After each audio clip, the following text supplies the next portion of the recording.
Hello, ladies and gentlemen, and welcome to NRRL. We are here in the Kingdom of Saudi Arabia tonight at the Jeddah Corniche circuit for the Saudi Arabian Grand Prix in the Sunday Super League 100% tier. My name is JP, I'm your commentator. Joining me in the commentary booth on this fine evening is my brother Lewis. Lewis, how are you doing? Good evening. I'm good, looking forward to this one. It is going to be a long race, but around Saudi Arabia, it's always chaotic, so there should be quite a lot of talking points. Exactly that. Saudi Arabia is a circuit known for its punishing corners and very high speed. And you put those two together, combine that with the walls being very, very close to the circuit, and you find yourself with a brilliant concoction for a fantastic qualifying and Grand Prix. 18 minutes of qualifying, followed by 50 laps here under the lights in Saudi Arabia tonight. And we are promised a brilliant session. Absolutely.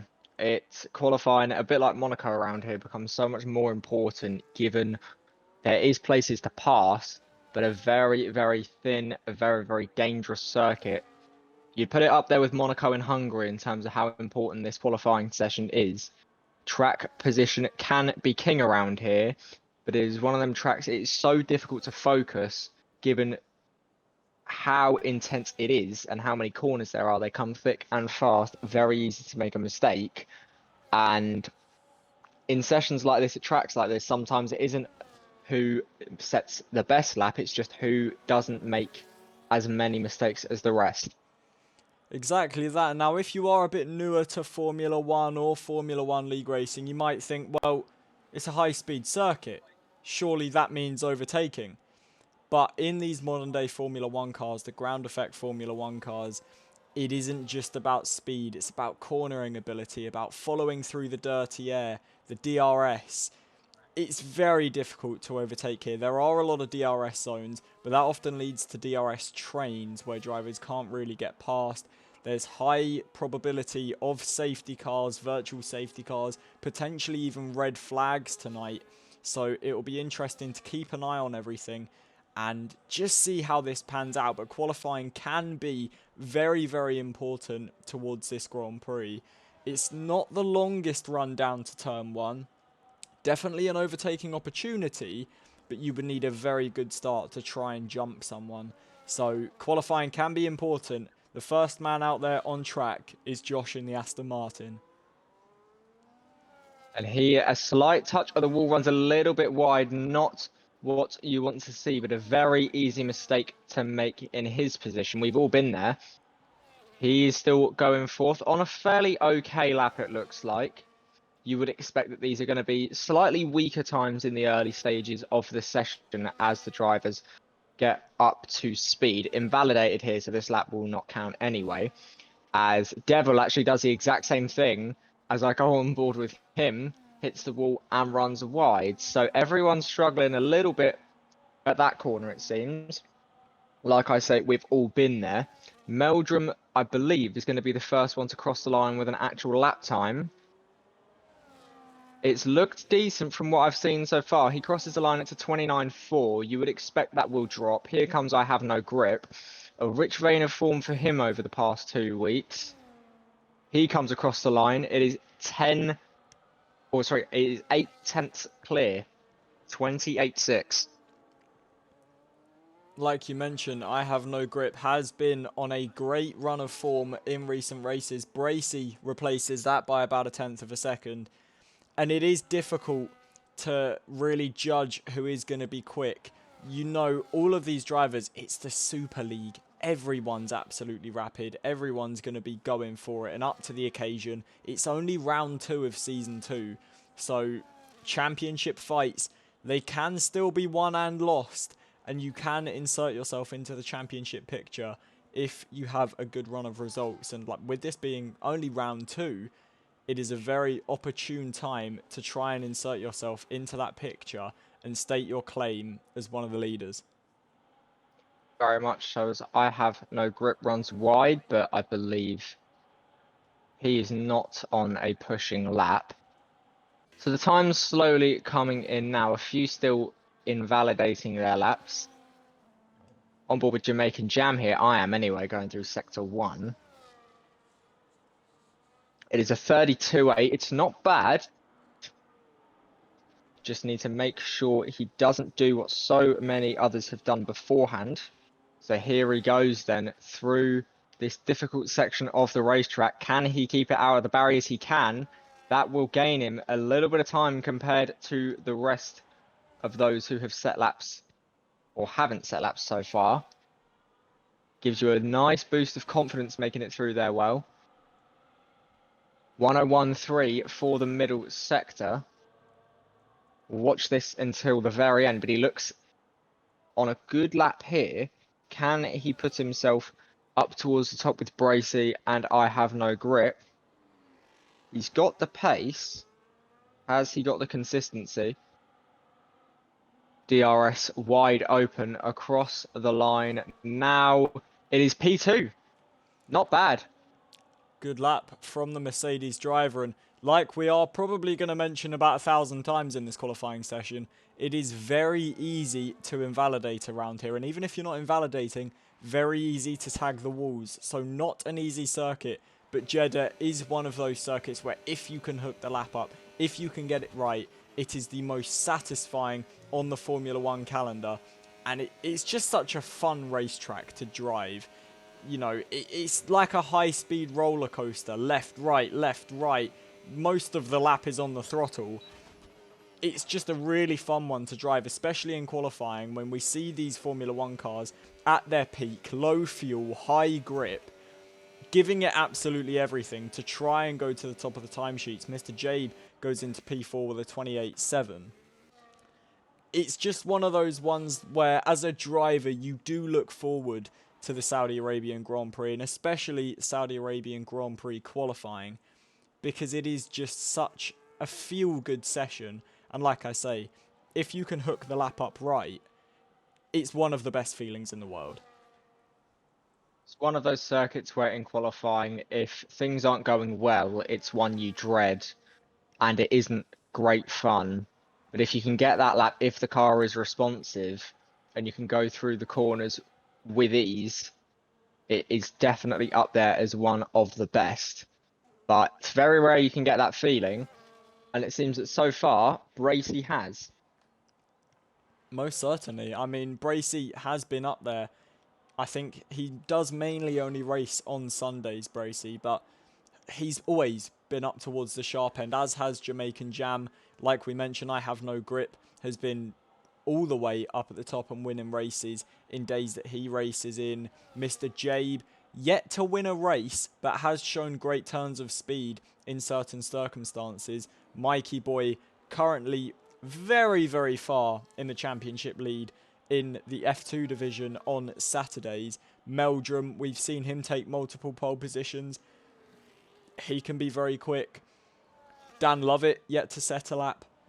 Also very quick. You then look to people like Josh, DGH, Quincy, who have all shown brilliant terms of speed. You really can't call it. You know, 9 minutes and 20 seconds left of qualifying, and there's absolutely no way to tell who will finish where in this session.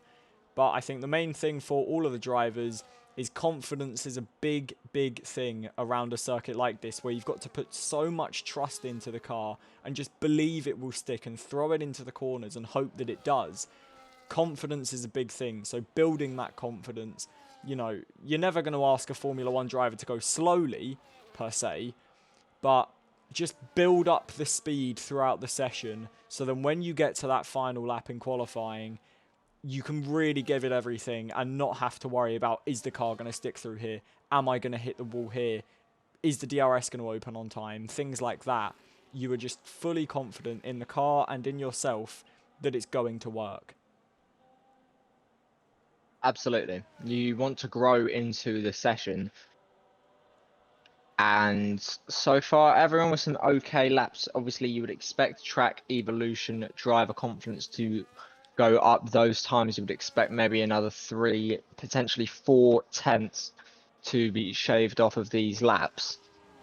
As now we sort of reached that, as some drivers have come in, that kind of lull point in the session where everyone just gets ready for the final session runs, Quincy is on a lap here. That is who I am on board with at this current point. Going through the second sector,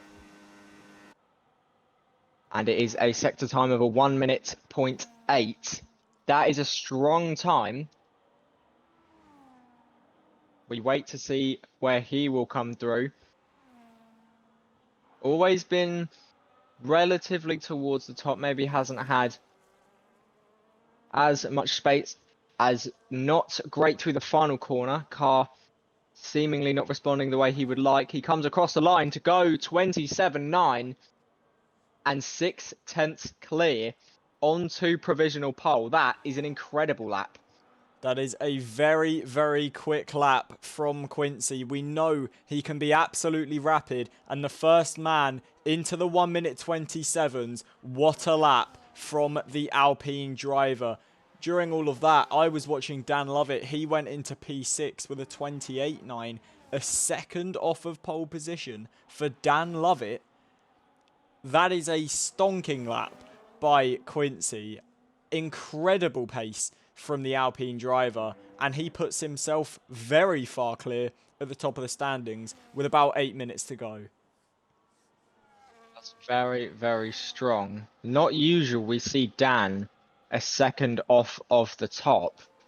It has not been the easiest run in the last couple of weeks, but you would very much expect that he will bounce back at some point.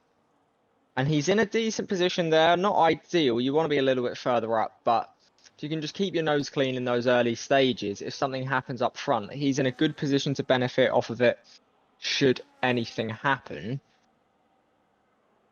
As Astro goes slightly into the wall there in sector 2. Yeah, sector 2.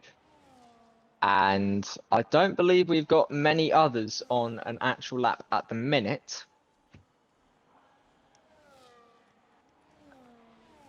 It wouldn't seem like it. We've got Paul Codd, who's coming through the final couple of corners now to begin his lap. Quite the chaotic race for Paul in F2 last night. I'm trying to think of how to describe his outing. Late on the brakes, shall we say, for Paul Codd yesterday. He's currently, was that wheel to wheel with the Mercedes driver, although the Mercedes driver has backed out of it. I believe that would have been Jamaican Jam, who set his lap and moved up into P2 just a few milliseconds ahead of Bracey. But like I was saying, for Paul Codd in F2, he started very well. The session sort of fell away from him. But Paul can be very quick. And I mean, we've seen that in Formula 2. We've seen that in Formula 1 as it goes just over the curb there and invalidates his lap time. And that just shows you how punishing this circuit can be. We've now got I Have No Grip on a lap, who I believe was about a 10.5 up. He's now just coming towards the line. Can he improve from P4 in the Red Bull? Goes up to P2 with a 28.2. Cuts the deficit to Quincy. But that gap, still at about 0.3. Very, very disheartening to be in his shoes at the minute. You've just done a lap 0.4 quicker, and that's only really halved the gap. You'll be looking at that thinking, what on earth do I have to do to go quicker than what has already been set? That is a very, very strong lap. And you would expect that into the final stages of the session as we approach them, he should have enough time to go in and come back out again. But it might be very, very close here. Exactly that. Mr. Jabe coming through the final corner. A massive tag on the wall as he exited the final corner and dives straight back into the pit lane. Does the McLaren driver, and that was a very heavy hit into the wall. I believe if I go on board with Devil, is that a special livery on the Haas? I could have sworn the nose cone was different. I'm going to have to get that checked out. Maybe I'm seeing things. I don't know. I'm very easily pleased, I must say. I see a cool livery and I'm very happy. But I Have No Grip now on his in lap. Mikey invalidated his lap. We've got Josh, who's on a lap at the minute. Currently P10, 29.2 for Josh as he comes through the first sector. Now a big lift through there. I wouldn't have said that that's very usual, but he is 3/10 up on his lap through the first sector. So Josh is improving in the Aston Martin. We've got Matt Tudor, who is currently on a lap as well. We've got Paul Codd, who is going for a lap. Really doesn't have much battery left, and a big wiggle there. And I could have seen that going into the wall at a couple 100 miles an hour, but he managed to keep it out of it. No battery left, though. And this is going to harm Paul Codd, as he's got so much left of this lap to complete, and no battery to do it with. As he now comes around the final corner, he will enable the DRS now. And where can Paul Codd go for Red Bull? P13 with a 1:31.9. But I would have had to say there was a few ERS issues there for the Red Bull driver. Quincy is now coming out of the pit lane. I have no grip, I believe, on another push lap. So this will be interesting to see what his time is like. On the used tyres, he's already done a lap on those tyres, and he is again 2.5 tenths up. 2 purple sectors. This is on for a provisional pole position on a lap worn tyres. So this is very interesting. He's done an outlap, a push lap, then a recharge lap, back onto a push lap, and as he comes around the final corner, a little bit of a wiggle out of the final corner, but nothing that will have harmed him too much. And the Red Bull driver stays in second. He lost time in that final sector, you would imagine, due to that little snap out of the final corner. But interestingly enough, does improve his time on used rubber. And I don't think he's going to have enough time to get back and set another lap here. 1 minute to go. He's just going through sector 1. That could be it. It could be a best of second for I Have No Grip, which isn't an awful position to be in. But I think he might have timed this a little bit wrong. It is difficult to try and time everything right. And, you know, as a driver, you really just want to be pushing the limits of the car and wanting to be able to focus on your driving. But in these F1 League races, you don't have an engineer. You don't have that person. There's a big hit into the wall there for DGH. I believe he's on an in-lap anyway, so it won't matter too much. Dan Lovett is on a flying lap and is coming through the final corner now then. ERS is being deployed. DRS is open now, and Dan Lovett comes into the pit lane, and that will be his session over. A best starting position of 11th for Dan. Quincy is on his lap and is going through, I believe, the first sector now. Yes, the first sector that he is going through. And the Alpine driver, currently on provisional pole position, doesn't look like anyone is going to be able to touch him. But as he comes through the first sector now, what will the sector 1 time be? He is 2 tenths down on his lap. So we look to people like Jamaican Jam, who are going through the second sector. He looks to be the only threat, because I Have No Grip isn't going to complete another lap. Mikey Boy isn't going to complete another lap. We have got Jamaican Jam nearly 3 tenths down and is really pushing the limits on the curbs. And the Mercedes driver is absolutely flying as he comes now through towards the final corner. He needs a lightning quick final sector to try and take pole position. Well, that is exactly what he will be aiming for as he now comes towards the line. Can the Mercedes driver improve his position? He goes up to P2. It's not enough for provisional pole. Bracy has invalidated his lap and is quite visibly frustrated in the cockpit of that Williams. We've got Meldrum, who's invalidated, Dinosaur, who's invalidated, and that is your order then. It is Quincy on pole position from Jamaican Jam, I Have No Grip, Mikey Boy, and Bracy in 5th. A very strong lap in really the middle of the session that takes it there.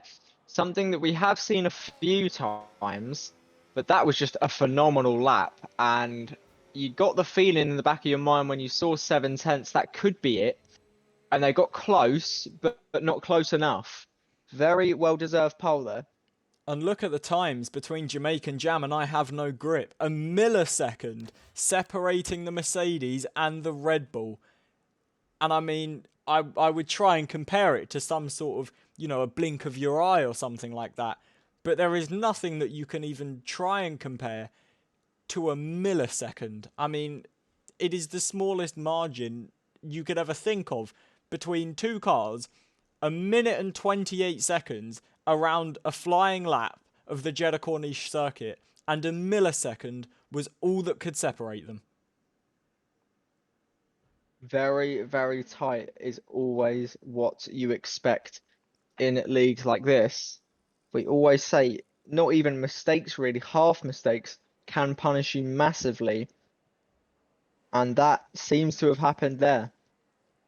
Exactly that. We will now take you over to the lineup. So you can see on your screens now, ladies and gentlemen, that is the official driver lineup for the Sunday Super League. Obviously, a couple of reserves will be here tonight. Maybe a few people not here. We look to people like Harry and Ryan Brooks, CRBT, who aren't here today.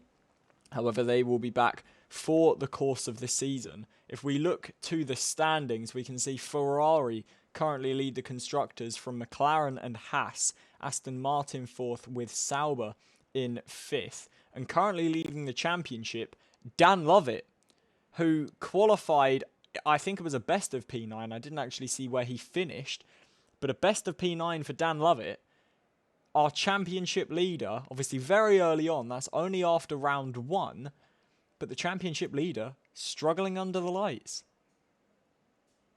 Yeah, we've seen how difficult the past few weeks have been since that championship ender, and it has not looked so far this season that we are seeing any signs of that changing. And for his championship hopes, you would very much need too soon. Most certainly. I mean, you even look to drivers like Quincy, who was on pole position today, which shows you how quick he is, did not score last time out. You look to people like Meldrum, who are very consistent, Dinosaur, who are very consistent, did not score. You've got Mr. Jabe and Josh, who are up there as well. Fake Scouser, who was a reserve. Matt Tudor, who's a reserve. Jamaican Jam, who's currently in P2, is a reserve driver. So this is really going to shake up the order. I know it's early in the season. I know to say, Dan Lovett, championship leader, struggling already. It's a big thing to say. But for Dan Lovett, who has won races in this league so many times and has been on the podium so many times and is always up towards the sharp end, that's really not a good qualifying. And that will frustrate him. Very much so, but you can't feel sorry for yourself. You just have to get on with it and realize what's happened has happened. But you just have to put that in the past and try and make the best of what you can. But it doesn't seem to be working. And that is the thing, we've spoken a lot recently about the fact that Dan Lovett's been in a little bit of a slump. He's got the podium sort of here and there, and he did win a few weeks ago on the Friday tiers, and he's sort of been clawing his way back. But I think the issue for Dan is he has had a lot of bad luck and poor timing and collisions, and it's no insult to the driver that Dan Lovett is, because he is absolutely brilliant, and every time he takes to the track he gives it 110%. But when you are a driver that's being compounded by such bad luck and having things ruin your race, it's difficult to look past that. But it's important for Dan that he is able to look past that and is able to move on from those incidents and just get his head down for another weekend. Even in a qualifying session like that, where it's not gone as he would have wanted, you've just got to focus on the race ahead, because that's where the points are scored. Absolutely, and we've seen the ability for drivers to start fairly low off and still have good results. And he has that ability to, but potentially just needs to get out of his own head, overtake someone early on, have a good start, and you start to feel a little bit better. But given the run you've been on, you would look at this track and you wouldn't want to come here. Exactly that, but 5 red lights ahead of the drivers, 50 laps ahead of the drivers of the Jeddah Corniche circuit, and it is lights out, and away we go, and Quincy gets away well from pole position, cuts ahead of Jamaican Jam. F1 Mikey making up positions already, getting past I Have No Grip and into third, and there's damage there for, I believe, Devil Diddley in the Haas. And there's all commotion going on at the back. Damage again for Matt Tudor. There's front end plates flying absolutely everywhere on these Formula 1 cars. It's carbon fibre confetti. But for Quincy, he gets away well. Jamaican Jam in second. Mikey Boy in third. I Have No Grip fourth. Bracy in fifth. DGH sixth. It is Mr. Jabe in seventh. Josh in eighth. Dinosaur in ninth. And Dan Lovett battling with his Ferrari teammate and the Haas behind him of Devil Diddley. And Dan has got massive damage. So the man we were talking about potentially making a comeback in this race, massive front wing damage, and will need to be at the end of this lap in the pits to change that front wing. Exactly everything we said he couldn't have happen has. But there's still 49 laps to go, and at a track as chaotic as this, your race isn't over yet. Get yourself back to the pit lane, get that new wing on, and go back out. You have a few laps to focus down, but not the start he would have been picturing in his mind. Big contact. Mr. Jabe into the wall. No front wing. I didn't quite see what happened there. It almost looked like at the end he was intentionally trying to take himself out steering into the wall, but he has now just left the session. But I'm not sure what caused that contact and him to go into the wall. But no front wing for the McLaren driver. And that is him out of the session as his AI peels into the pits. Dan Lovett follows it in for a new front wing. Josh is also in the pits for a new front wing, I believe he is. Matt Tudor also in. So 4 drivers at the end of the first lap coming in for a new nose. Out in front, Quincy, Jamaican Jam and Mikey Boy have pulled away from I Have No Grip in fourth and are very, very close. And Mikey stuck to the back of the Mercedes. He has to. We've seen his ability to overtake. If he wants to win this race, he can't let Quincy get too far away from him. 1.3 at the minute. So he will be in that DRS of Jam, who might not be in the DRS of Quincy here. And you would expect if he isn't, Mikey would make quick work of him. We've seen his ability to overtake in the past. And it's time that he shows one more time, you would think. He is going to want this victory to extend that championship lead. But can he do it is the question. I could not agree more. Mikey is beginning to gain on Jamaican Jam, but nothing doing for him thus far, and he will have to sit behind the rear wing of the Mercedes for a little while longer. We will just get our telemetry up now and look to the position change as we enter lap 3 and Quincy sets the fastest lap. Our big gainers are Dinosaur and Paul Codd, as we see there. DGH looking to go down the inside of I Have No Grip, and I Have No Grip loses out to both Williams on a single straight, and the Red Bull driver who qualified P3 is falling very far back, very early on, tumbling waywards. And is there an issue with that car? I don't believe I saw any front wing damage on the front of that Red Bull. So, quite interesting to see what's going on in the cockpit of the Red Bull driver. And I guess we'll just have to wait and see, really. Very confusing to say the least. Can't say I've seen what has happened there, but both Red Bulls still running, and that is what you'd expect and what is good for them at the minute. Maybe they just need a few laps to settle down after, well, a decent start for one of them and a poor start for the other one, but they're still very much in this race, aren't they? Most certainly. Jamaican Jam has DRS on Quincy and is gaining towards the back of that Alpine. He is using the battery as they go towards the final corner. He's just too far back to try and make a move. Mikey is lurking in the distance in case of any mishaps. Little tag of the wall there for Mikey, just a little love tap to let the wall know that the McLaren's coming through. But here comes Jamaican Jam then, and on lap 4 of 50, the Mercedes driver takes the lead at a crucial point as the virtual safety car is deployed. So the perfect opportunity to get past, and Jamaican Jam making good work of it, and that must have been mere milliseconds in it between the VSC being deployed and Jamaican Jam overtaking Quincy, but an ideal move for the Mercedes driver. It gives him time to try and gain that battery back. Same for Mikey, but that was absolutely ideal for Jamaican Jam. Yeah, I was wondering, did he overtake him before? And it looks like just as he got ahead, that he did. So that's the ideal time, as you say. It shouldn't throw too much in the way of strategies. They're usually not out too long. It might bunch the field up a little bit, as it has here. The top 6 quite close to each other now. All about 3 seconds between them.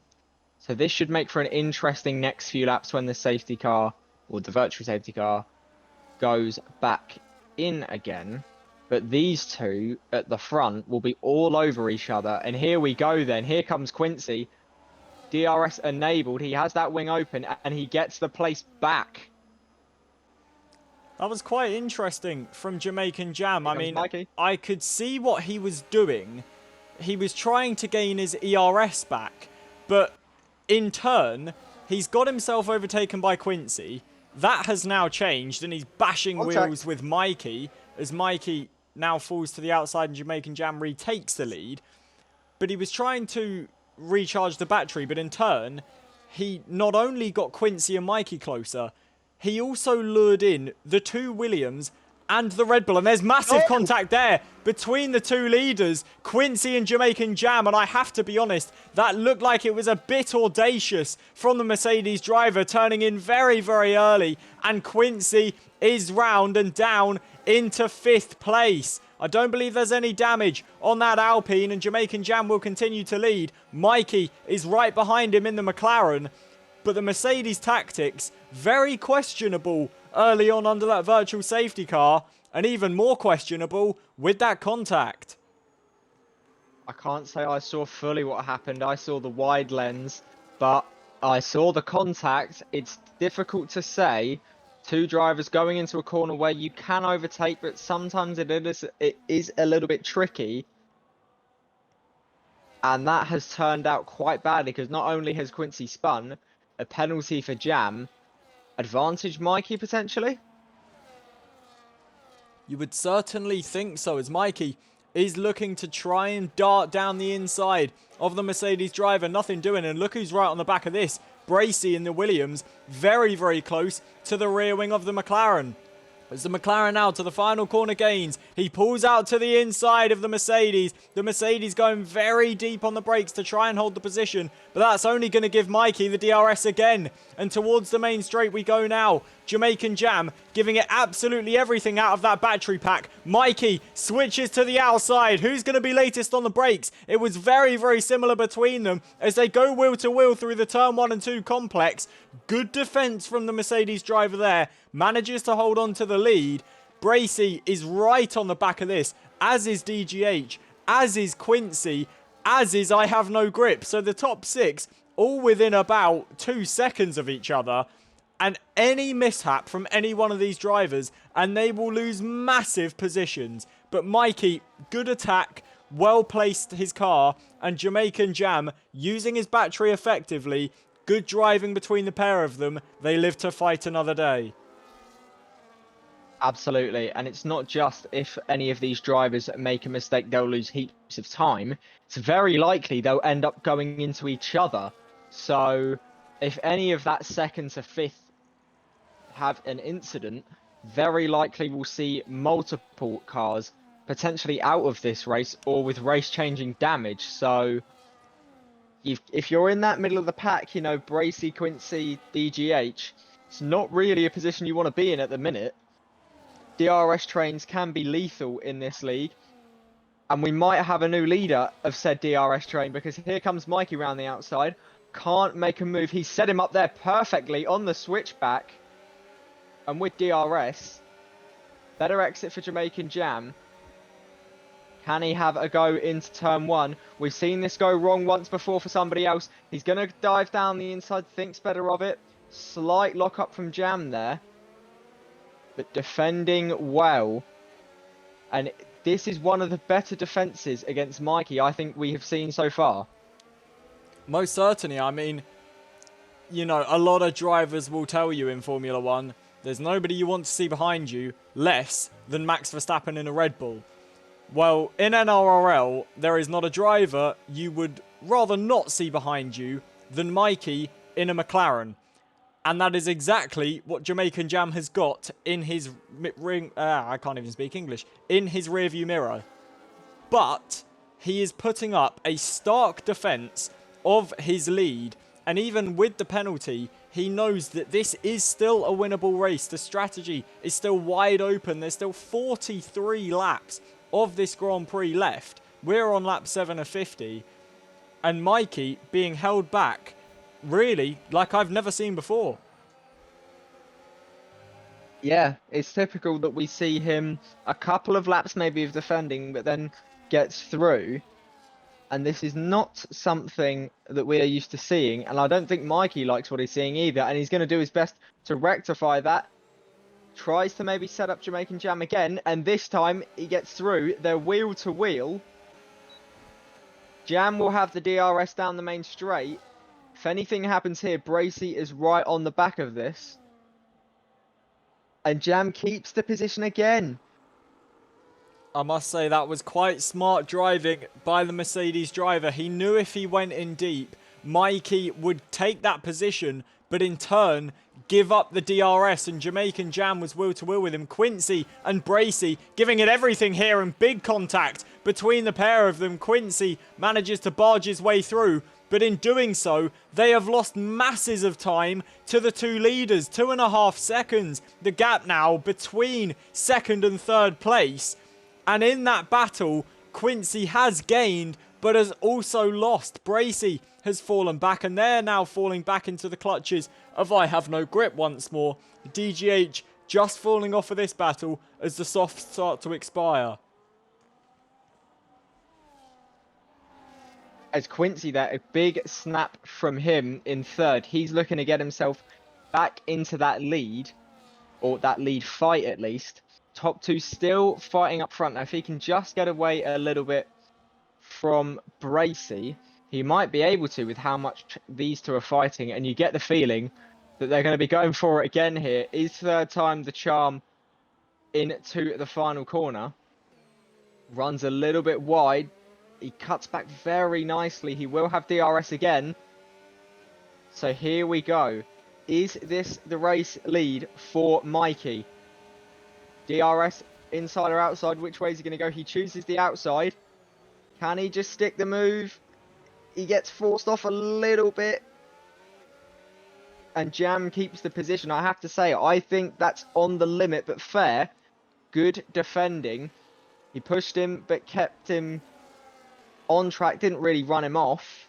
And he keeps hold of that position. But that must be so frustrating for Mikey when you're normally used to just blitzing through when you have to make overtakes. He actually runs wide there. You'd imagine that's a corner cutting warning.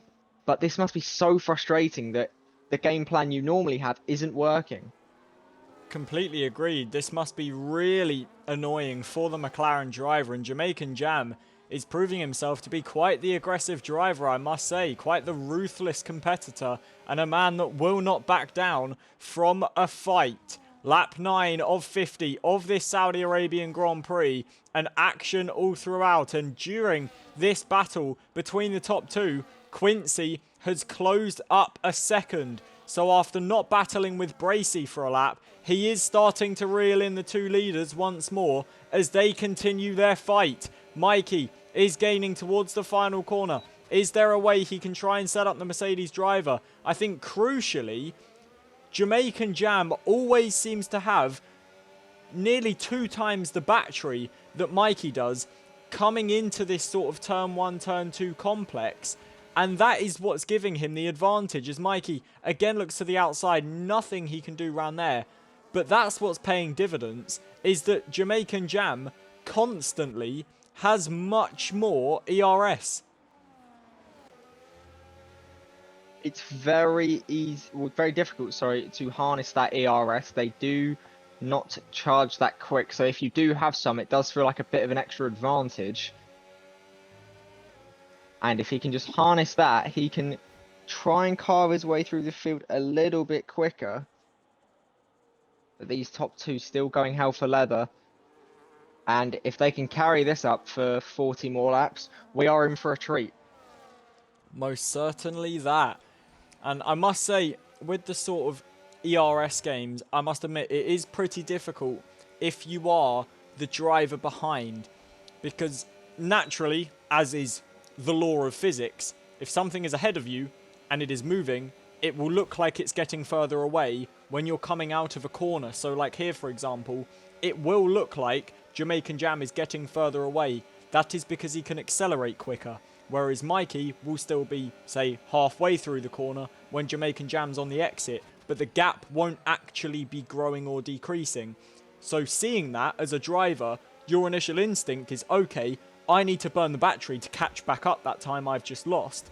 When in reality, you haven't lost anything. Now, interestingly enough, Mikey does go to the inside, and before turn one, the move is finally completed for the McLaren driver, who has been setting it up for what must feel like the entire 11 laps of this Grand Prix.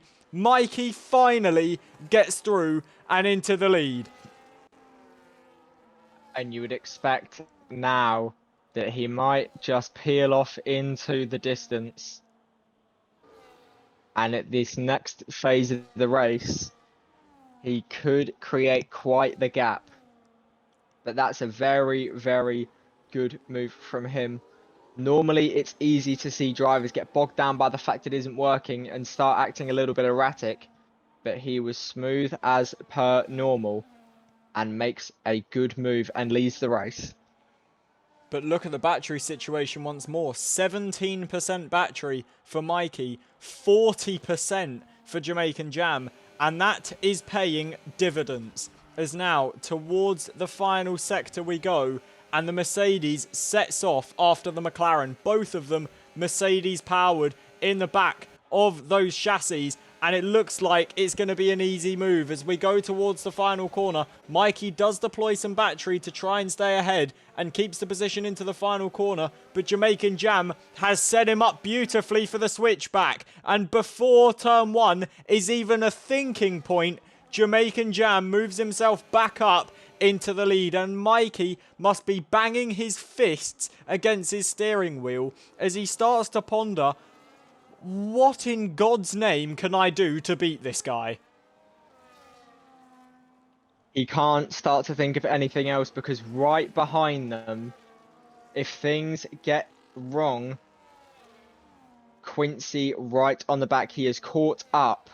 And you get the feeling he isn't going to be as, what's the word, as civil as maybe he was in previous laps.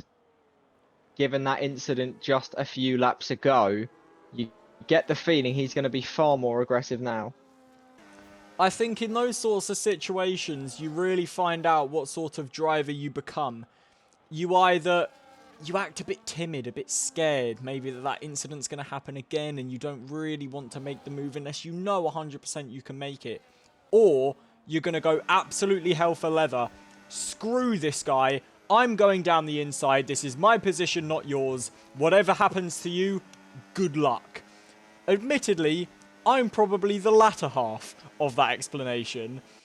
But Quincy, I would imagine, is probably somewhere in the middle. As we see the McLaren and the Mercedes jockeying for position once again. And the Alpine in behind, lurking to see what happens. As the McLaren once again gains towards the Mercedes. Is there going to be enough straight for him to try and make a move to the inside? He goes. That was very, very close to contact. If it wasn't, Jamaican Jam moving at the last second under the brakes. And Mikey did an incredible job as to not go into the back of the Mercedes and wipe the pair of them out. But Quincy will have been looking at that, bracing in the cockpit as he thought there was mere milliseconds before those two cars turned into sparks and headed straight towards the barriers. As Mikey now picks up a 3-second time penalty, level pegging at the front, And Jamaican Jam will be smiling underneath that helmet as he realizes that's one driver that he's battling out of the picture. But where one is now gone and it's level pegging, you now enter I Have No Grip and Bracey, who are beginning to gain once more. And suddenly, the 2-car battle that turned into a 3-car battle could now be a 5-car battle. Very much so. These two are just slowly edging their way towards that top 3.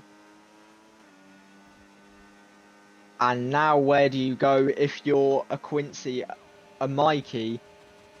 Well, we know where Mikey's going, trying to go past Jamaican Jam. It can't quite work. This is a fairly repetitive cycle, isn't it? They get close at the final corner. Down the main straight, potentially a little bit closer, although he's not gaining as much as he'd like here.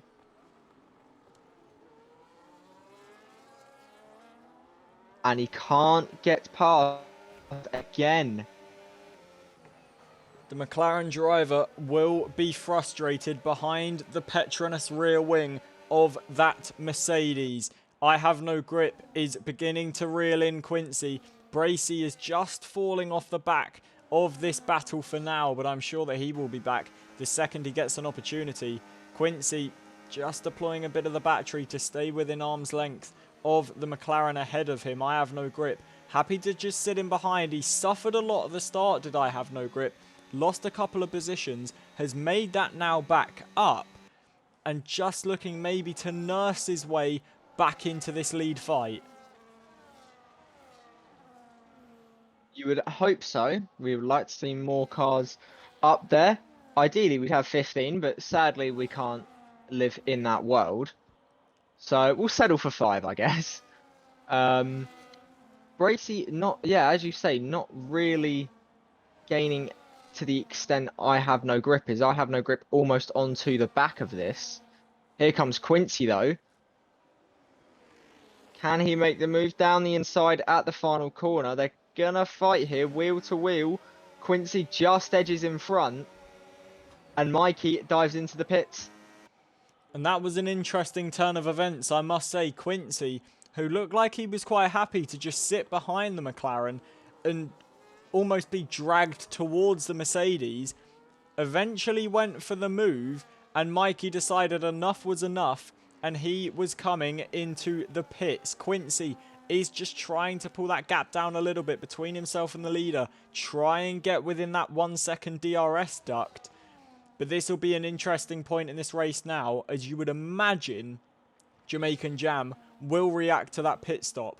Whether Quincy will, maybe I Have No Grip and Bracey do as well, that's a different story.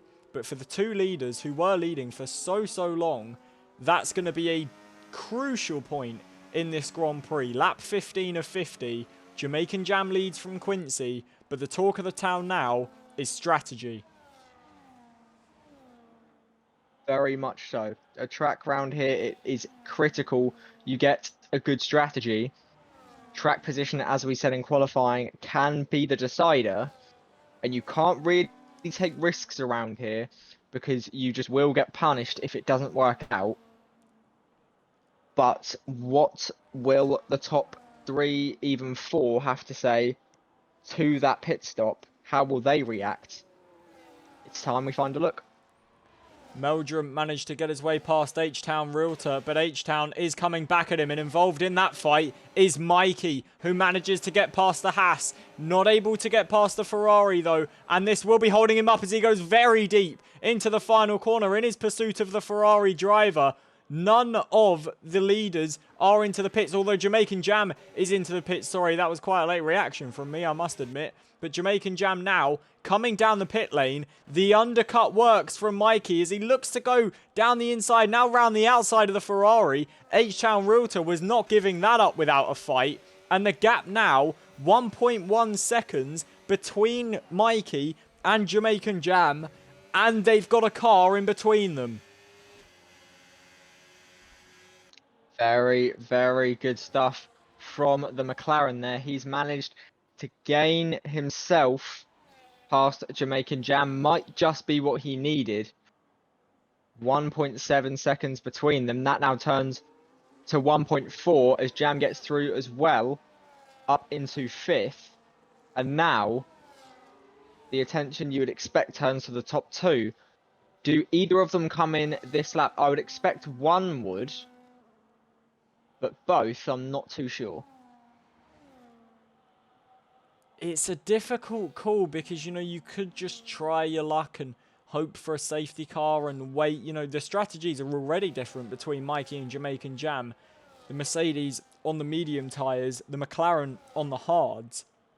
Now, you would imagine a one stop to the end, surely not doable for Mikey, so maybe going on to the soft or medium compound tyres for the final stint of this Grand Prix. Quincy, I Have No Grip and Bracey have made their way through, and they will continue on to lap 17 on those tyres.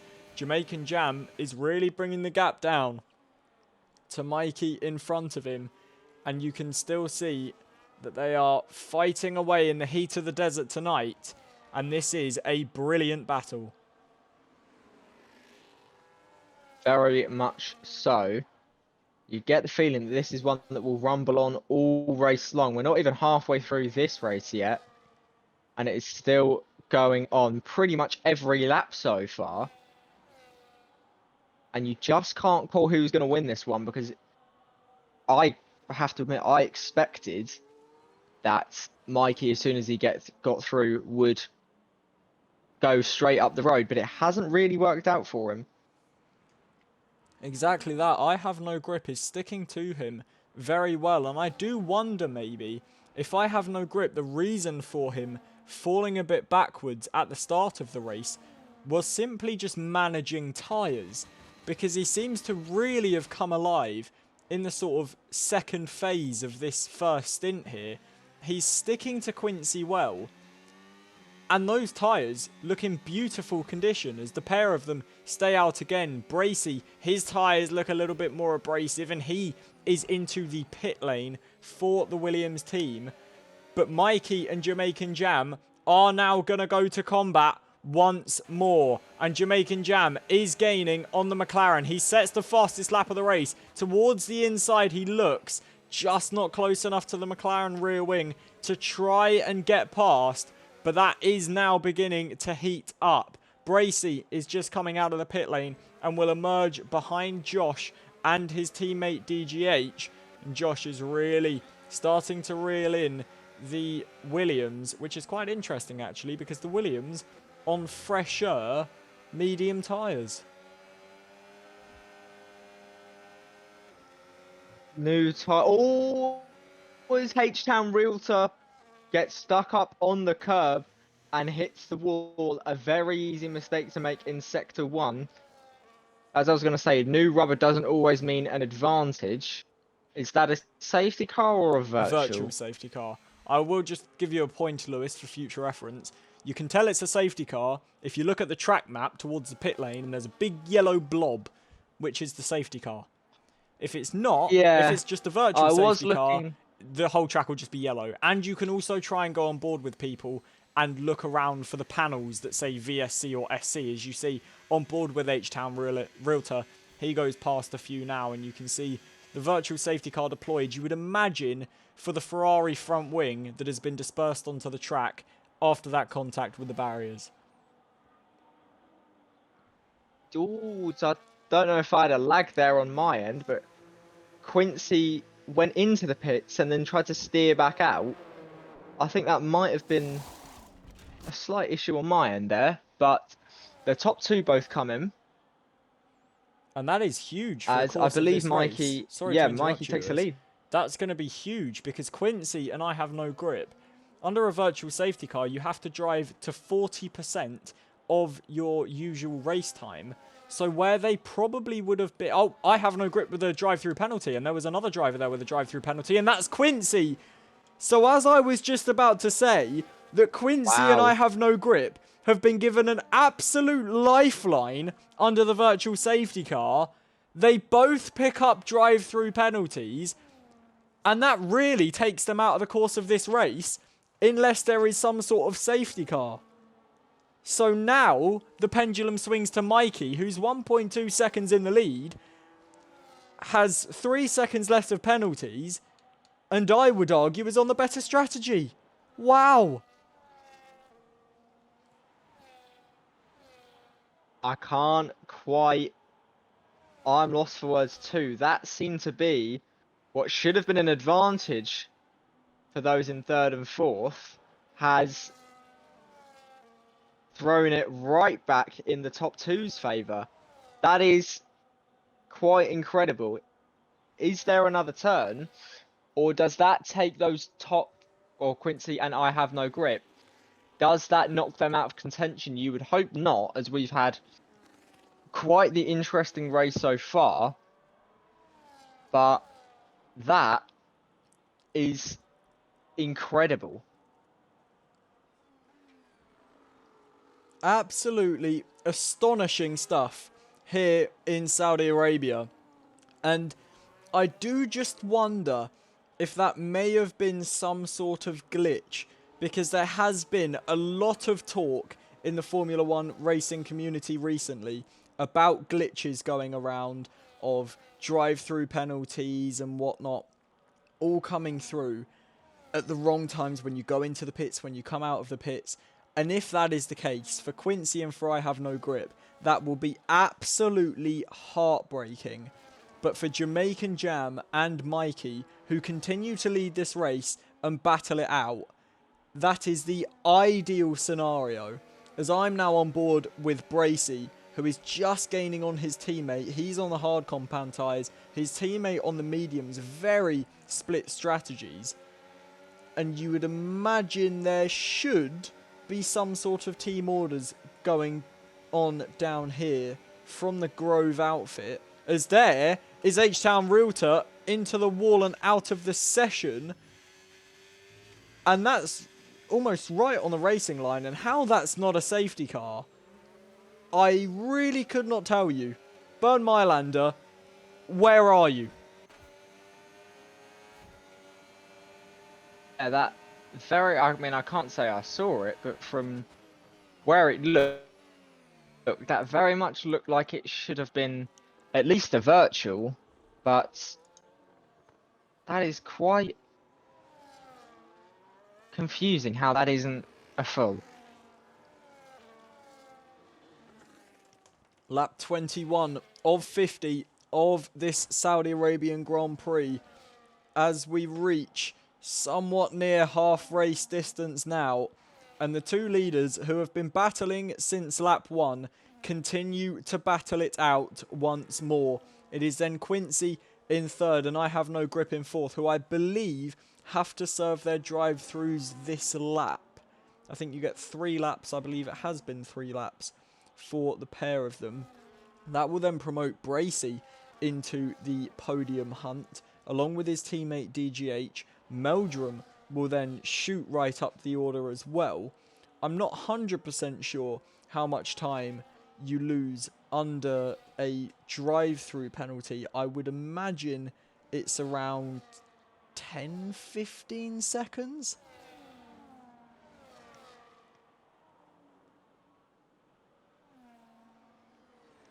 As to the final corner we go then. And Jamaican Jam is gaining on Mikey once more.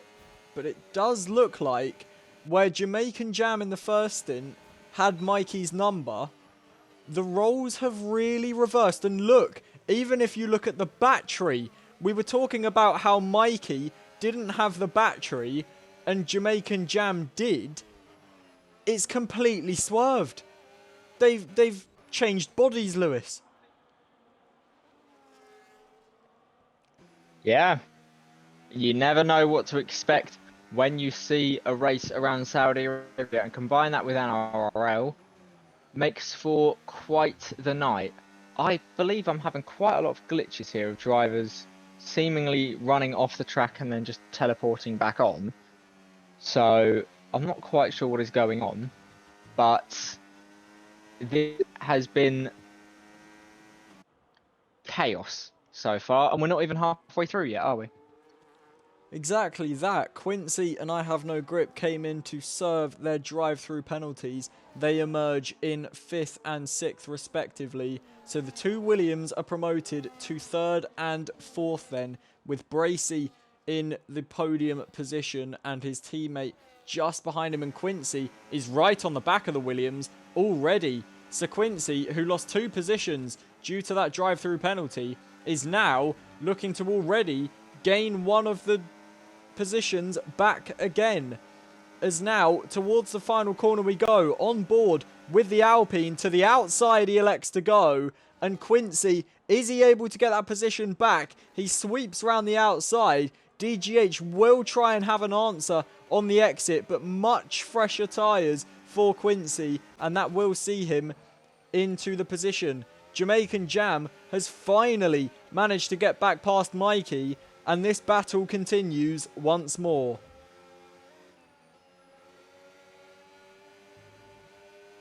Jamaican Jam doing everything he can to keep Mikey behind. One of the stronger if Jamaican Jam goes on to win, one of the stronger drives we have seen under this much pressure to keep that cool head. He does have a penalty. As you say, Mikey with one as well. Although he does need either Mikey to gain another 3 seconds in penalties or to pull away. But here they go then, wheel to wheel. DRS for Mikey. Difficult to make a move here. Chooses not to. And these two, have we had a lap where these two haven't been right next to each other on track? I don't think we have. I don't believe so. I mean, it is just constant battling between the pair of them.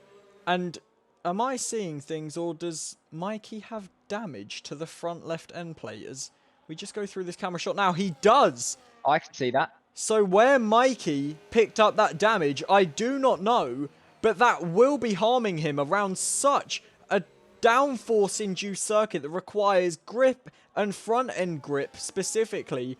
Wherever you go, Mikey will be struggling, and look, he is losing time to the Mercedes.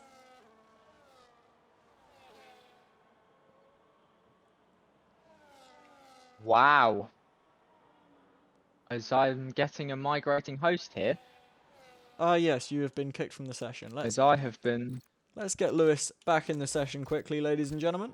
And we follow Mikey once more. 0.8 of a second. The gap between himself and his Mercedes rival.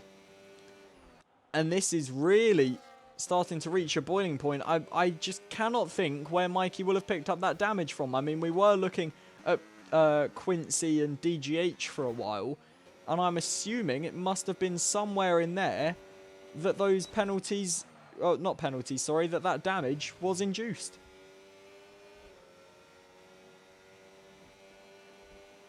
Let me try and get myself back in then. I have invited you. Is that all gone through? It has, yeah. It's making me make a few other choices at the minute before I can get back in. So no problems. I will we'll stick be with the action about a minute for or so. now. Josh is gaining on Meldrum. Much fresher tyres for Josh in the Aston Martin, and a very easy move for the Aston Martin driver. Before the final corner even appears, he is through on the inside and up into 7th place. Is Meldrum bashing against the walls there at the final corner. And that is the closest battle on track that we've got so far. And Meldrum is going to go for the move back on Josh, and does make the move stick into turn 1. Although he runs very, very deep there, does Meldrum, and Josh manages to regain the position. And that is our closest battle on track, unless you count the leaders. But 0.9 of a second now, and Jamaican Jam, surely it's just a matter of time before he breaks the DRS, because Mikey, with that damage, and this track is so front grip dependent, you need it constantly. You need to have the front end be willing to turn in at all points.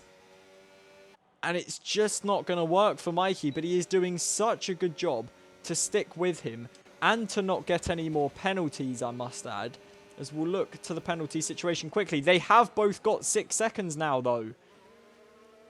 So the battle out in front, once again on level pegging. And this is really going to fall into the hands of Jamaican Jam, I feel.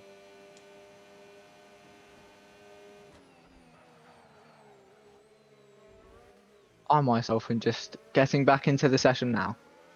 No problems. We will stick on board. This is the closest battle on track between Jamaican Jam and between Mikey. Bracey is then in third, about 10 seconds behind this battle. Quincy, 3.2 seconds behind the Williams, but he is gaining ever more towards the back of the Williams driver. I have no grip, about 3 seconds off the back of Quincy. Then it's DGH, then Josh, Meldrum, Dan Lovett in 9th, Paul Codd, Mr. Jabe, and then Matt Tudor. We know Mr. Jabe disconnected very early on. Matt Tudor currently in 12th, and you would imagine, though he is quite a way behind, 53 seconds behind Mr. Jabe, or Mr. Jabe's AI has just picked up a penalty. And either I didn't know that that was possible, or Mr. Jabe has joined back and is just ghosted for some reason. But from what I can see, it does look like an AI, although now he is back. So it would seem that Mr. Jabe is in the session. Very, very weird stuff going on here. Mikey is just about... He managed to get the DRS down the main straight, but no ERS for him. Jamaican Jam barely has any either. But the Mercedes is beginning to pull away. I can't say I would know. I am still on board with him just having a look, but... It's very, very confusing there. No, this is far from ideal, I must say. Lewis, I do wonder if restarting your F1 game might be a good idea. We will continue to follow the action, and this probably is quite a good time to mention that if you are looking to try and follow the racing action, we are live on TikTok and Twitch 7 days a week. It is the only 2 places that you can watch NRRL live. We upload all of the race replays onto YouTube about a day or 2 after the events happen, so make sure you subscribe there. Drop a follow on Twitch, drop a follow on TikTok, and if you are watching on Twitch until the end of September, Twitch is running a program called September, up to 35% off subscriptions. If you are interested and are enjoying the racing action, do consider dropping a subscription down below. All of your support is incredibly valued, and we do appreciate everyone that views, follows, subscribes. Thank you very much for your continued support towards NRRL and towards our business. As Mikey Boy now comes into the pit lane. So just over half race distance now, lap 28 of 50. Mikey comes into the pits and is changing the front wing. So that will cost him a lot of time in the pit lane, but he clearly thinks he is going to lose more time by staying out with that damage. He goes on to a fresh set of the hard compound tyres, and I would have to imagine that he is able to stay out until the end of the race. But crucially, Mikey will emerge in only 7th position, and he is right behind the battle of Josh and DGH that is getting very, very close now as the Aston Martin and Williams try and fight, and that will be hard for Mikey to try and make his way through. And all the while, this is handing the race to the likes of Jamaican Jam, Bracey and Quincy. Bracey and Quincy have served their... Quincy and I have no grip have served their drive-through penalties. And there we see Josh on the inside of the banked hairpin, managing to get through on DGH. Mikey, ever the opportunist, makes his way through exactly the same, and DGH loses a few positions in a single corner. And now Mikey will look to try and get past Josh.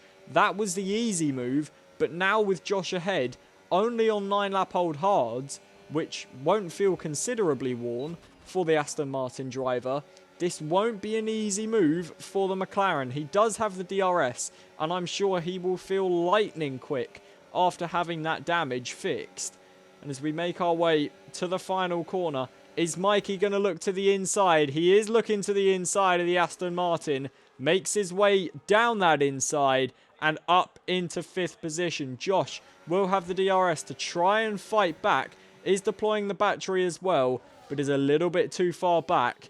And the McLaren moves himself up into 5th and can now try and charge after I have no grip. It's an 8-second gap to the Red Bull driver, but if anyone can pull that down, it is Mikey. As we look out in front, Jamaican Jam now comfortably leading the Grand Prix. 9-second gap to Bracey, who is bringing that gap down quite a fair amount. I must say, Quincy is starting to reel in the Williams driver a little bit more over the recent laps. I have no grip, just pondering off the back of that battle, and Mikey is beginning to gain on the Red Bull driver relatively quickly. Josh will just look to stay in the DRS of Mikey and be dragged along towards that battle.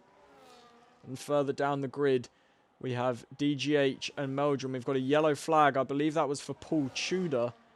Matt Tudor, sorry, who seems to have escaped without any form of damage or anything and will continue on this race in 12th position. Paul Codd currently in 11th. Seems like the car is ghosted. I don't know if that is truly ghosted or not. We've then got Mr. J in 10th position. Dan Lovett running a very lonely race in 9th. He's got about a 19-second gap ahead of him and a minute gap behind him. So the Ferrari driver, he must be thinking where everyone's gone. He is just out there completely alone tonight. Meldrum is the driver ahead of him, or was the driver ahead of him, until DGH came into the pits. I'm sure Dan Lovett will have a good opportunity of trying to overtake the Williams driver as Dan comes through the final corner now. DGH coming down the pit lane, and you would imagine actually the Williams driver will get out quite comfortably ahead of the Ferrari, but it will be comfort to Dan knowing that other drivers are in this race and he'll be able to see another driver. About 6 seconds is the gap between the Ferrari and the Williams, and he will just be able to see that car and thanking the Lord that he can see another car. Quincy is reeling in Bracey, and Bracey is reeling in the leader, Jamaican Jam. 8.3 seconds, the gap between them, and ever tumbling. So Bracey most certainly vying for the lead then. Bracey is well in contention for this. If he can just get that gap down a little bit, as Matt is out, a virtual safety car is called. So that just slows everyone down. Does anyone dive into the pits? Bracey does. Quincy does. Will I have no grip? He will as well. So you would expect surely medium tyres here. Softs will not go to the end. Potentially even hards. Mediums I don't think go to the end at a track like this either. It's mediums for Bracey. Mikey gets his way up into... I was just about to mention, Lewis, sorry to interrupt. The man that this really helps is Mikey, but what I'm starting to question is, what's going on with the FIA? I mean, that crash was very, very close to the exit of the final corner, and only a virtual safety car. We have seen 3 virtual safety cars thrown in this race. I'm really starting to question the FIA's intentions. Are we here to race, or are we here for a demolition derby? It is difficult to understand why a safety car hasn't been called. Normally there would be for incidents like this, but could be a positive thing. Doesn't break up the race too much. As we get going in, drive-through penalty for DGH. And Mikey now 22 seconds off of Jamaican Jam, but that gap coming down by quite a big amount as well.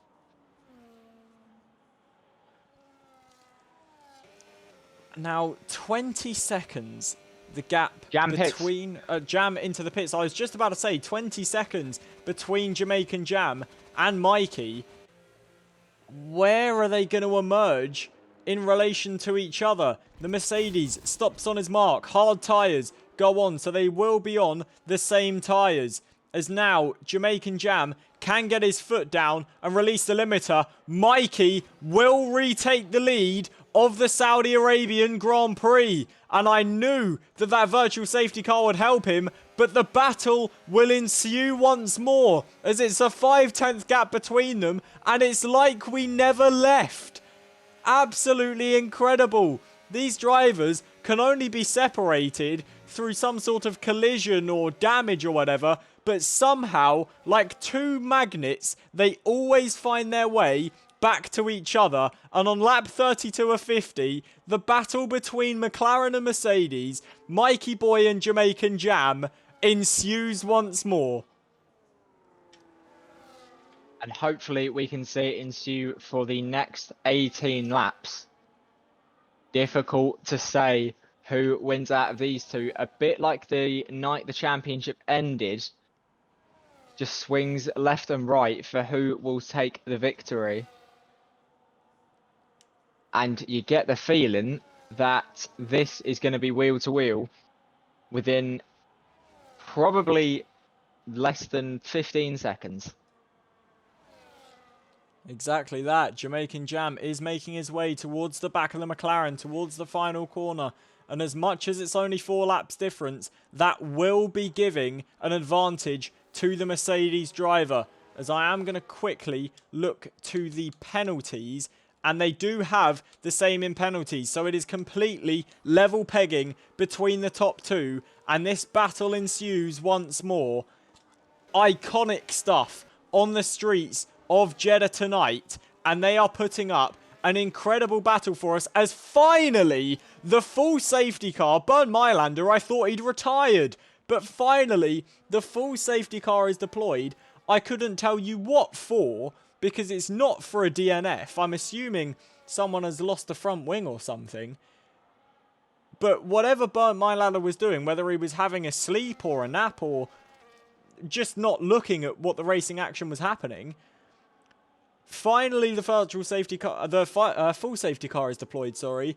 And on lap 33, the action just slows down and everyone will condense. So now this gets very interesting because those behind the top two don't have penalties. So can they just keep themselves within that 6-second gap in the last? You would expect this safety car to be out 2, potentially even 3, maybe 4 laps.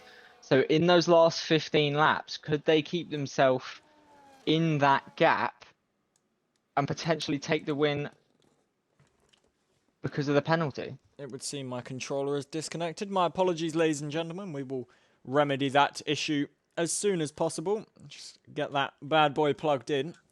And we will be away once more. If my controller wants to connect, that is.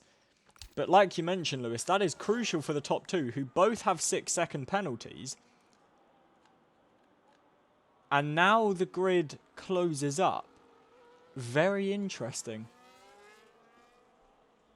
We often ask each other the question, whose shoes would you want to be in? And it's difficult to say with this because pace-wise, Mikey and Jam seem like a level above. But with that penalty, given that those two will be fighting each other, I don't know where I'd want to be right now. To be completely honest, for me it's a shake-up between Bracey or Quincy. It just depends how you look at the tyres. Bracey on the mediums, Quincy on the hards. What will last better towards the end? I would honestly say, if I could pick a cockpit to be in right now, I'd be in Quincy's. Because the hards will last to the end of the race. They will be giving him performance. They're better than Mikey's. They're just a lap older than Jamaican Jam's, so not an incredible difference, especially on the hard compound tyres. I would have to say I would want to be in the cockpit of the Alpine. You would expect so, but realistically, any one of these top 5, even 6, you could say you're in a decent position. I think everyone, realistically, is in a decent position. But as we look through the order, we've got Mikey Boy, who currently leads. We've then got Jamaican Jam in second. We've then got Bracey in third. Quincy in fourth, who is sporting quite a good-looking pink car, I must say. The Alpine livery, definitely a fan favourite here tonight. We've then got I Have No Grip in fifth. Josh is in sixth place. Meldrum in seventh. DGH eighth. Dan Lovett ninth. And Mr. Jabe in 10th. Now, I will ask the question to you, Lewis. If you could be in any of the cockpits, where would you be? I think I would have to say, not because he's leading, I would say Mikey, because I think he has the most consistent pace out of the 4. So even with that penalty, you would think he could extend that gap. But Jamaican Jam is the biggest problem he has had all race, and it doesn't seem like it's one that's going away. Most certainly that. I think whatever happens at this restart, whatever happens between all of these drivers, it is relatively dead set certain that Mikey and Jamaican Jam will be together on track. I do not see that changing whatsoever. No, I would have to agree there. As lap 35 of 50, we are under the safety car for, to be honest, a completely unbeknownst reason. I couldn't tell you what the safety car was deployed for, but all the pack now bunches back up together, and you would imagine it will be in this lap, leaving us with 15 racing laps to take us to the checkered flag after a brilliant race here in Saudi Arabia tonight. Absolutely, you just can't call it, and there is still 15 laps to go. So you do not want to miss the end of this race. A potential 5, even 6-way battle for the lead as the safety car comes in. 14 laps remain. The green flags go flying, and Mikey will just wait for the safety car to make its way towards the pit lane. And he will then decide when he wants to go.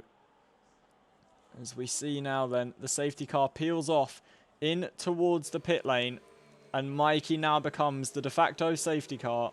And we will see when he decides to bolt. We know he has got his long-time race rival, Jamaican Jam, right behind him. We are on board with the Mercedes, and Mikey has decided to go quite early, and that's caught Jamaican Jam a bit slipping in behind. Quincy is all over the back of the rear wing of Bracey. And towards turn 1 we go then, and the Alpine shoots around the outside, and very deep on the brakes goes Bracey. Quincy goes over the chicane in the Alpine, and now is wheel to wheel with Josh. There's big damage there for I believe I Have No Grip. Carbon fibre flying all over the place. Dan Lovett is retired in the pits from the session, and that is the Ferrari driver's race over. For the leader Mikey, an ideal start. I'm just trying to figure out who that damage was for, but at turn 1, Bracey, very late on the brakes, trying to hold Quincy back. Quincy essentially forced to go over the chicane. Nothing he could do about it. Picked up a 3-second time penalty, and I believe that damage was on the Aston Martin of Josh. I'll have a look now. I believe there is an end plate missing on that Aston Martin. Right end plate gone. And at a track like this, that is amplified so much more as you need the downforce. And he's already losing a bit of time to Quincy through the corners. On the straights, he's relatively fine. but this could be a big issue in these closing stages.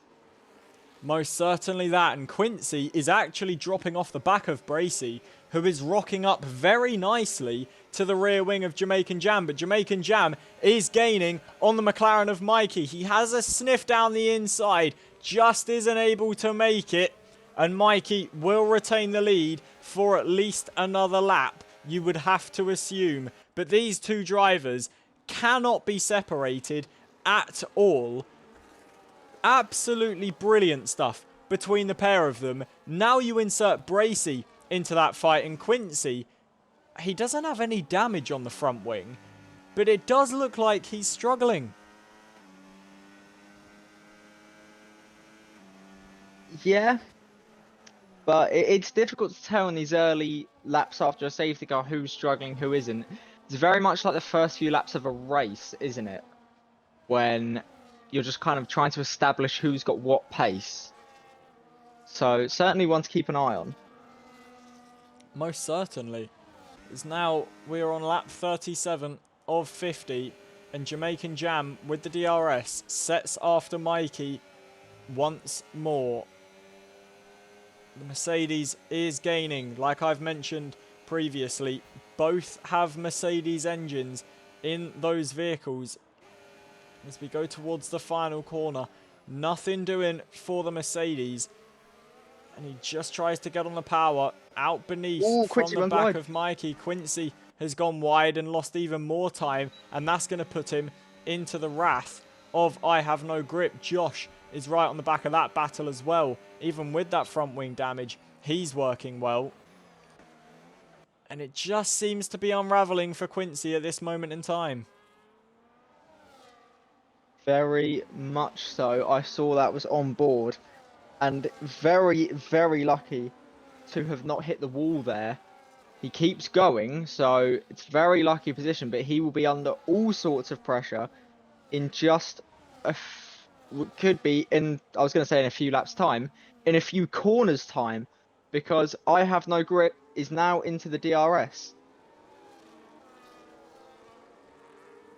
Jamaican Jam once again gaining on Mikey, and this will be his first chance on lap 38 with the DRS to try and get past the McLaren driver as he tries to set up a move into the middle sector. Just gaining towards the back of the McLaren. Not enough doing. That would be a bold place to overtake, even if he was right behind the rear wing of the McLaren. But he is now beginning to gain once more, and towards the final corner. This is the closest the Mercedes has been. He turns off the DRS though, interestingly enough, and will be looking for it down the main straight. But Mikey has a lot more battery to play with. He'll be looking to keep that lead. You wouldn't expect. He can. He's going to go for it down the inside into turn one. There is contact. That was a brave move, and it pays off. Incredible stuff from the Mercedes driver. I was on board with him, and I never thought he was going for that. The second he switched out, I thought, wow, that's brave, but never going to happen. Incredible move from the Mercedes of Jamaican Jam, and massive respect to Mikey for leaving in the racing room and racing incredibly cleanly. There was a little bit of contact between them, but nothing that we've never seen before, and nothing that was over the limit. Beautiful driving from the pair of them. Great move from Jamaican Jam to move himself back up into the lead of the Saudi Arabian Grand Prix. Fantastic race racecraft there to have seen the opportunity and taken it, but he's going to have to be careful here because it is not over yet. Still 11 laps where you will have, is it fair to say, the best overtaker in any division behind you? I would certainly say so, and Mikey is going to look to prove that as round the outside of the final corner he goes. We've seen him try the switchback. We've not really seen him try and hold it round the outside. He tried it there. They are now wheel to wheel as we go towards turn one. Neither of them with the DRS. It's Mikey on the outside, Jamaican Jam on the inside. Mikey looking to fight his way round. Jamaican Jam just with the better traction on the racing line manages to hold it. But Mikey now starting to trial and error different moves as he tries to see how we can truly beat and checkmate the Mercedes driver as we enter the final 10 laps. Absolutely. Very much feels like this is just changing every single lap. And the critical thing is who can make it change on the final lap. That is where the points are scored, and either of these two, should they finish first or second, or if they were to finish second, I feel like they would think it's a failure, surely. But they could even potentially finish third here, or even fourth or fifth, as we still have third, fourth, and fifth right on the back of them. Exactly, it is just so close, and Mikey goes off the track and gets another penalty, and suddenly the baton swings in the favour of the Mercedes of Jamaican Jam as Mikey off the track he went and gains another 3-second time penalty. Bracey is in a brilliant position here to try and take a victory. He's just got to pray that those tyres hold on because he is the only man in the top four without a penalty. Mikey is going to look to go around the outside of turn one again. Nothing doing for the McLaren driver. Not enough grip for him on the outside. But Bracey is also under immense pressure from Quincy and I Have No Grip. The top five all vying for the same piece of tarmac. This is incredibly close between them all. Josh is now out of the session and we've got a virtual safety car deployed. And that will just slow everything down once more. And of 15 drivers who competed in this race, as things stand, only 9 will finish. Not something I'm too surprised by. We're used to Saudi Arabia being very, very difficult for the drivers to navigate. And 6 drivers out, could that potentially turn to 7? I would expect in the final 9 laps, maybe not, but I wouldn't be too shocked. Crucially, Quincy with a great safety car restart or virtual safety car restart, managing to immediately get past Bracey, but Bracey is draining the battery, has the DRS, and is looking to get back at him. But the Alpine is draining all his battery and is coming at the McLaren of Mikey. As towards the final corner we go, Quincy on the inside, Mikey on the outside. Nothing doing for the Alpine driver, but now he is enabling the DRS, he is using the ERS, and he is gaining towards the back of the McLaren. As towards turn one we go, nothing doing for him. Bracey on the back of the Alpine, he's just going to sit in behind. He's still the best placed driver at the minute, but crucially now, the 2 drivers in the top 5 without penalties are right next to each other, and well, I don't see anyone breaking away from this train, so they are the 2 best placed drivers. And now, being right next to each other, this is where the pressure will start to mount. Absolutely. I'm starting to think that the positions in the safety car, you would rather have been those 2, because I was expecting that potentially the top 2 would kind of break away, maybe even work together, pull each other out of the DRS of the rest, but that has not worked whatsoever, and it's going to end up costing them. Exactly that. Lap 42, and I Have No Grip picks up a penalty. So Bracey, now the only man in the Grand Prix to not have a penalty, and while yes, he may have fallen out of the DRS, look to the penalties. He's got to stay within 6 seconds of Jamaican Jam, 9 seconds of Mikey, and 3 seconds of Quincy. 7 laps to go in this Grand Prix. All he has to do, realistically, is stay within 3 seconds of Quincy, and he will win this Grand Prix. It is going to be so tense in that cockpit, and it is going to be so tight as Bracey, with a little mistake there, goes off the track, and that might have been a warning for him. As Lewis, I am just going to ask, could you check Bracey's track limit infringements and see how many warnings he's got? As Bracey with a massive snap there. How he's managed to hold on to that, I will never know. Loses a mountain of time because of it. But I saw visions of that car going into the wall at breakneck speed. Incredible save from the Williams driver.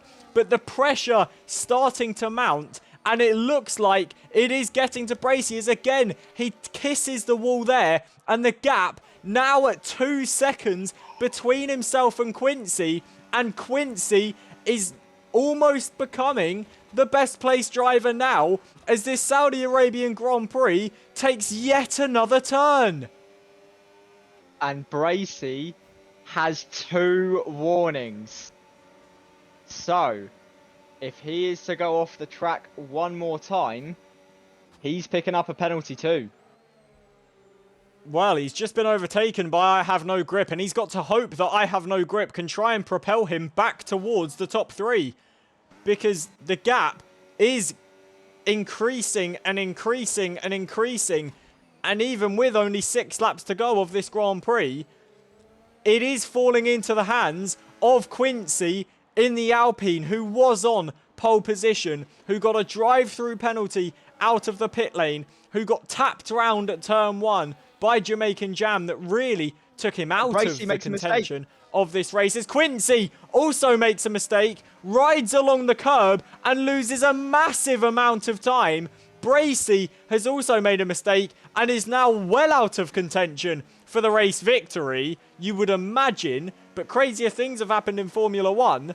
But look at the gap now between Quincy and Jamaican Jam. You just can't call it. Where you thought it was going to be I Have No Grip, it then turned to Bracey, it then turned to Quincy. Now it turns almost to Jamaican Jam. 6 laps to go of this Saudi Arabian Grand Prix, and curveball after curveball is being thrown at us. What a viewing experience this is. Just insanity. How can I say it every week, but how can you see this and not want to be a part of it? Just incredible. So we're going to move on now then to lap 45 of 50, and Jamaican Jam leads the way from Mikey Boy in second. It is Quincy in third, and we will look at the gap to leader now. Half a second Quincy has to technically lead this race. Bracey has fallen massively off it and is now under pressure from Meldrum in the Haas. And you have to feel for the Williams driver, who for so long was in the position to take the win of this Grand Prix, and now it falls into the hands of Quincy. 2.5 seconds is the gap he has to the leader. He needs to make sure that doesn't dip over 3 if he wants to call himself a Grand Prix winner in the Sunday Super League. But for Jamaican Jam, he just needs to keep knocking these laps down as he's doing and try and increase the gap as much as possible. Very much so. These final few laps, Bracey needs to get on with it. He has the advantage of no penalty, but is starting to just slip away. And has the confidence gone? Think probably so. Now, interestingly enough, last week out, I'm just taking a look at the results. It was Fake Scouser, who isn't racing today, from Josh, from Jamaican Jam, from Mikey. Now, you're probably asking yourself, Jamaican Jam, third. He was in the fight for the lead, though. Mikey was in the fight for the lead. And those two were chained to each other all race last race, and that has ensued once more. Quincy, however, did not finish. So he is looking for a first win on Sundays. Jamaican Jam is looking for a first win on Sundays. Mikey Boy is looking for a first win on Sundays. So any one of these top 5, realistically, that wins is going to be a first-time race winner. And that is exactly what we want to see. All of these drivers will be giving it absolutely everything, as they have not won a race on Sundays thus far. Jamaican Jam, I don't believe, has won a race at all in NRRL, and is now leading by over a second, and actually is just starting to pull the gap away a little bit. Mikey is just about still in the DRS and managing to pull himself along. Quincy is doing just about enough to keep himself within that gap where he would be winning the Grand Prix. But it's just absolutely incredible watching these battles up and down the grid, and especially between Mikey and Jamaican Jam, who for what feels like 50 laps have been battling each other, as we move on to lap 47 of 50, and it's going to go all the way to the end. That's exactly what we want as well. This has been, from start to finish, it has swung as to who was going to win probably about 10 times, hasn't it? Just been so incredibly difficult to call. And I still can't even now. You never know with these final laps who is going to be the one that crosses that line and claims the victory. It's so common in NRRL. It's like swings and roundabouts. One moment you think one driver's going to win, then it swings to another, then it swings to another. And you just can never call what's going to happen in these races. And even as it stands, we really don't know. At one point, it was Bracy. At one point, it was Mikey. Then it was Jamaican Jam. Then it was Quincy. And it all culminates into the perfect racing action that you are watching live currently. Quincy is just about doing enough. 2.6 seconds to gap, but I have no grip is attacking him. And that could be crucial because they have the exact same time penalties. So where once we thought it was Mikey and then it was Jamaican Jam, then it was Quincy, then it was Bracy, now it's I have no grip's turn to technically lead this Grand Prix. 2.8 seconds is the gap to the leader. It needs to remain under 3 seconds for him to win this race. But I am absolutely mind blown as now the gap is going up once more, and give it half a tenth more. And yes, now Jamaican Jam is technically the race leader. What is going on here tonight? It's so difficult to pay attention to this, isn't it? Just with how much mental math you have to do with this penalty here and then who's there. And then by the time you've just started to figure it out, somebody overtakes somebody else. This is just... wow. I'm speechless seeing this. You just don't know where to look. At every passing moment it changes, and still Quincy's right on the back of the Red Bull. Mikey still in the DRS of the Mercedes. The Mercedes in clean air trying to eke out the gap. You just cannot call it if you tried. And I'm sure if there's time travelers out there somewhere, they probably don't even know what happens at the end of this Formula 1 Grand Prix, because it is just so unpredictable. And you can see the gap is under...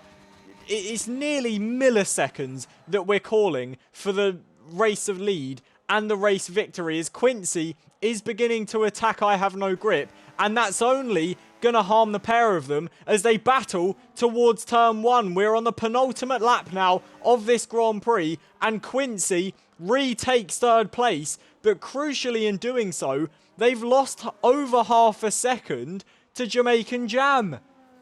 So now the baton is handed to Jamaican Jam once more, who by half a second and increasing is now going to win this race. It just in complete awe of what I'm watching here. And any one of these drivers that comes across the line in these conditions, you would have to say has earned it, haven't you? Oh, wouldn't you? Because it must be so difficult to focus with all of this. And even the ones that have picked up penalties, you have to say fair play to the drivers that have, because just think of the toll it must take to have to think of all of these penalties and not know where you're going to finish. Exactly that, and I mean, 50 laps around such a technical racing circuit. Props to every single one of these drivers that has raced here today. As Mikey tags both walls on the entrance and the exit of the final corner, somehow doesn't pick up damage as we move on to the final lap of this incredible Saudi Arabian Grand Prix, and Jamaican Jam has just a few mere kilometres to go until he can call himself a Formula 1 race winner. 7 tenths is the gap he has over not only Mikey, but over Quincy due to the penalties to try and win this Grand Prix. And the Mercedes in clean air is doing absolutely everything he needs to do. He has driven absolutely brilliantly. Mikey has put up the challenge of a lifetime and has driven beautifully to try and take this battle to the flag as he has done. Quincy has always been there, and even after the drive-through penalty and being tagged round at turn 1, he is still vying for the victory on the final lap. I have no grip. Had a difficult start but has remained calm and has managed to keep himself in the fight. And look how close the gap is between Quincy and Jamaican Jam. We're talking half a tenth of a second. You blink your eyes and you would miss a gap like that. And look how close it is. But for Jamaican Jam, we just simply won't know who wins the race until we cross the line. But for Jamaican Jam, it has been the race of a lifetime and the drive of a champion as he rounds the final corner, and he is going to get his maiden win in Formula 1. Mercedes back on the top step of the podium. Jamaican Jam wins the Saudi Arabian Grand Prix. It is Quincy who comes across the line in second place. I have no grip takes third for Red Bull. Mikey falls to fourth after such a valiant fight for so long with our race winner. Bracy comes home for fifth and the only man to not score a penalty in this Grand Prix. But we had crashes, we had drama, we had chaos. And on top of it all, Mercedes and Jamaican Jam stood tall. They are your race winners tonight. And what a feel-good win as he brings his phone onto the podium for his maiden victory. Thoroughly deserved. Any one of those drivers, as I say, would have deserved it. But I get the feeling, I don't know about you, he might have deserved it that little bit more to defend the way he did. Absolutely fantastic. Incredible stuff. And for the first time in Formula 1, Jamaican Jam can call himself a Grand Prix winner. And you can see the celebrations on the podium. You can see them beginning in the chat as well. Incredible stuff from all of these drivers tonight. And there is your classification. Jamaican Jam is a Formula 1 Grand Prix winner. It is Quincy who finishes in second. And interestingly, a Jamaican one too. And I don't believe that's ever happened in Formula 1 before. History on the podium tonight in Jeddah. It is an I Have No Grip in third place. Mikey in fourth. Bracy fifth with Meldrum in sixth. DGH seventh. Mr. Jabin eighth with Josh, Dan Lovett, Paul Codd, Matt Tudor, H-Town Realtor, Dinosaur and Devil Diddley all failing to reach the flag. Many crashes. Virtual safety cars, an incredible race, and Jamaican Jam stands tall as a Formula 1 race winner. Well, thank you everyone for joining us on Twitch and on TikTok.